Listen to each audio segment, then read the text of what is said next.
آپ دیکھ رہے ہیں کے نیوز ایچ ڈی. میں ہوں حارث علی شاہ گیلانی. چلتے ہیں آج کی اہم خبروں کی طرف.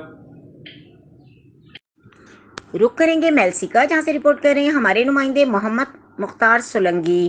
ڈی سی او بہاڑی مسلسل ایکشن میں. آج پھر کھاد کے سیلز پوائنٹ اور ویئر ہاؤسز کا وزٹ، اسٹاک فراہمی معیار اور قیمتیں چیک کی اور ضروری ہدایات جاری کی. ڈپٹی کمشنر میاں محمد رفیق احسن کا مختلف علاقوں میں کھاد کے ویئر ہاؤسز اور سیلز پوائنٹ کا وزٹ، کھاد کے ویئر ہاؤس پر اسٹاک اور سیلز پوائنٹ پر کیش میمو، اسٹاک رجسٹر کو چیک کیا اور کھاد کی فراہمی کا جائزہ لیا.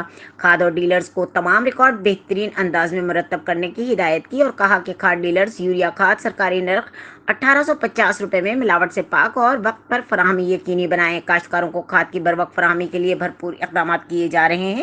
کاشتکاروں کی فلاح و بہبود کے لیے حکومت پنجاب تمام وسائل بروئے کار لائیں گے. اس موقع پر ڈپٹی ڈائریکٹر زراعت رانا محمد عارف بھی موجود تھے.